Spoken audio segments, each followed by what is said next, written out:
Hello, I'm Augury and welcome to my review of the A6M2, the Tier 5 Japanese fighter. Frankly, I found this fighter to be a little disappointing after having flown the exceptional A6M1, but before we get onto that, I'd like to talk a bit about the history of the A6M2.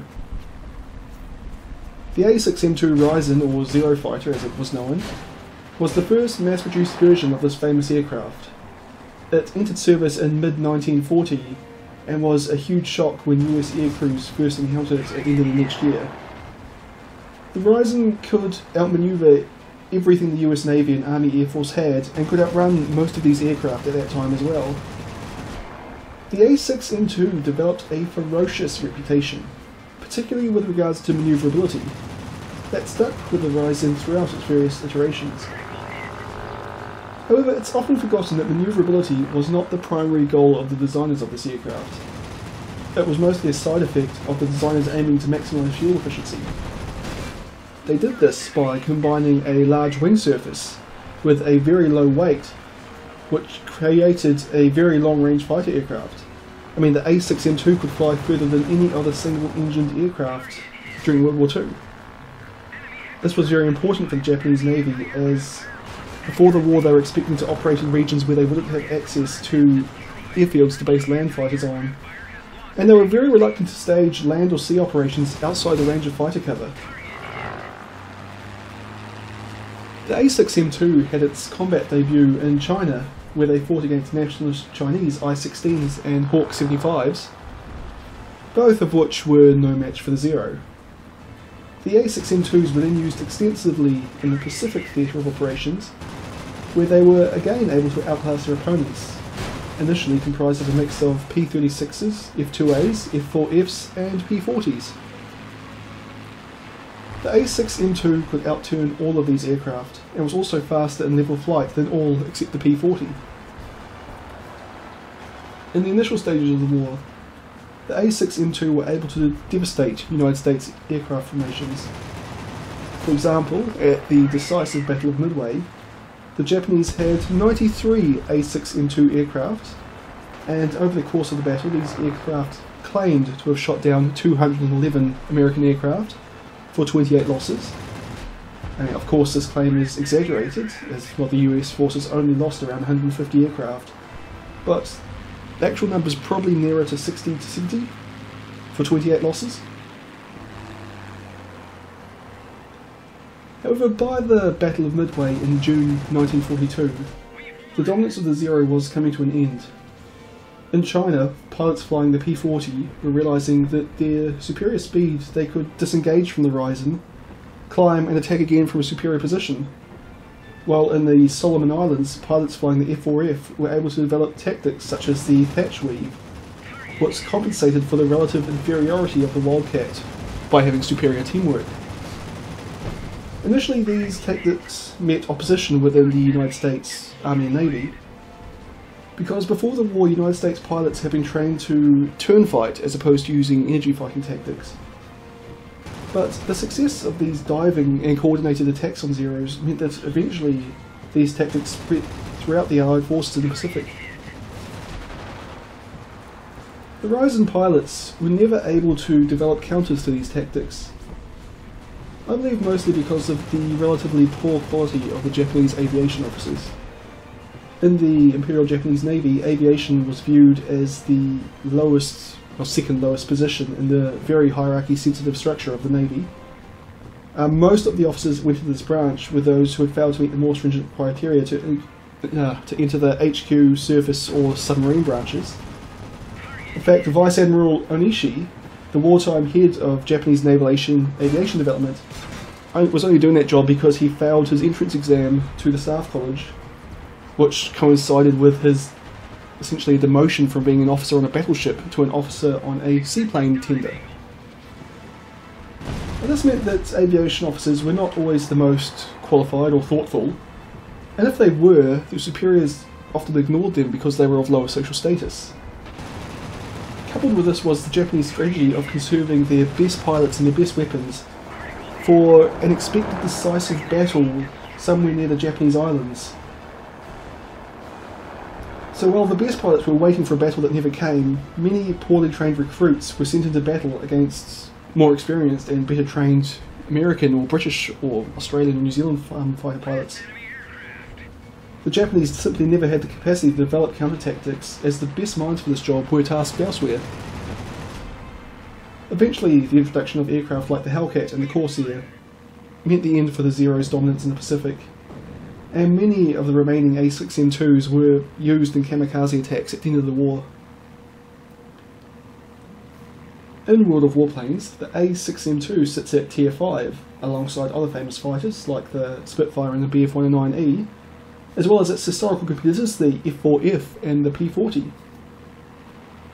The A6M2 in World of Warplanes is actually nearer to the later A6M3 variant in terms of performance. It's got the right engine and the right cannons, but slightly different airframe. But this means very little, as the A6M2 in World of Warplanes is still capable of outturning every aircraft in its tier. Truth be told, when I am flying this aircraft and I see an F4F or a P40 at low altitudes, essentially what I'm really seeing is just a free kill, much like the Japanese World War II pilots would have seen them as a free kill at that time as well, or at least in that situation. However, as I said earlier, I found the A6M2 to be a disappointing aircraft to fly, simply because it comes after the A6M1 in the Japanese tech tree, and the A6M1 is a beautiful aircraft to dogfight in. I've gone and I've made up a chart to demonstrate why I find the A6M2 disappointing. What you see here are what I think are the most important statistics for combat. I've calculated the average value of this for, well, a hypothetical average fighter slash multi-role fighter at both tier 4 and 5, and calculated how far out from this average each version of the Zero is. As you can see, both the Zeros are above average in terms of firepower, rate of climb and turn time, while being below average in hit points, speed, altitude performance and rate of roll. However, the A6M2 is more below average in all these poor traits than the A6M1, and is nearer to average than the M1 in terms of rate of climb and firepower. The only area where the A6M2 has gained relative to the hypothetical average aircraft is in its average turn time. Essentially what this means is that the A6M2 is simply not quite as flexible an aircraft as its predecessor. Now, for curiosity's sake, I've also developed the same chart, but for including all 10 Japanese non-premium, non-gift aircraft. After having looked at this, I'm really keen for the J7W2. Anyway, I'm actually a bit reluctant to give advice on how to fly the A6M2, as I simply did not do that well in it. After the 92 battles, I had a 54% win rate. I managed to get 90 kills. I actually managed to survive 31.5% of the battles I flew in this, which seems to contradict my memory of the time spent in this aircraft, but statistics don't lie. I only averaged 307 experience and 237 damage done per battle, so I'd take my advice on how to fly this aircraft with a grain of salt. I think my biggest problem when flying this aircraft was that I did not have the discipline to stay in the second line of fighters, and that is the position where this aircraft excels.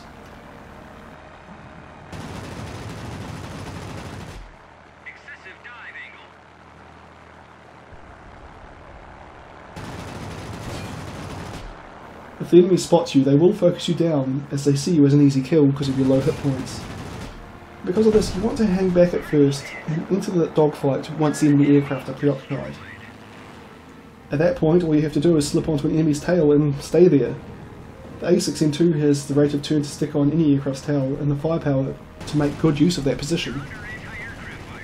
However, my advice is not to be greedy. If you see bullets coming at you, or suspect they might soon be coming at you, then you're best to take evasive action. You simply do not have the hit points to stay under fire for long. However, if an enemy is on your tail and trying to turn fight with you, the easiest thing you can do is simply keep turning to get behind them. I mean, you will manage it eventually. You can outturn every aircraft in this tier. Actually, I think every aircraft you are likely to fight except for the A6M1. It is best to turn in whatever direction is up relative to your winds first, and then roll to the desired angles, since your rate of roll is quite poor. However, I very rarely followed my own advice here, especially when I was just learning this aircraft. Alternatively, if you think the enemy that is on your tail is going to continue past you, a high barrel roll has proven useful in getting on their tail. Again, this is more of a loop than a roll, since rolling is not this aircraft's strong point.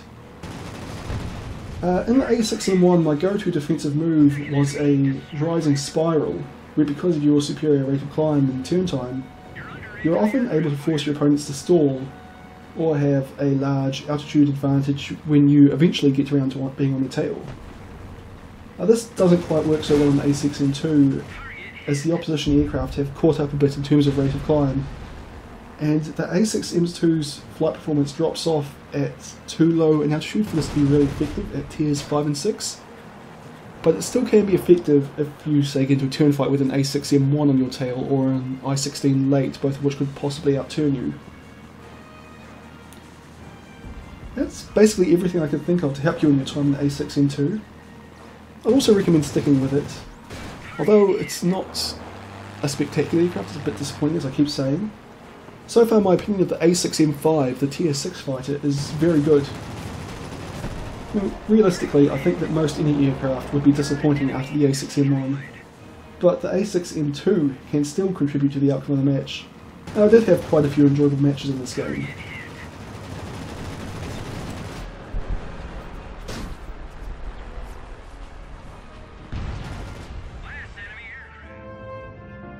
Well, I hope you've enjoyed this video.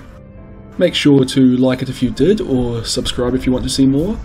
Also, you can check out some of my other video series down below. I hope you've enjoyed this video, and I'll see you all next time.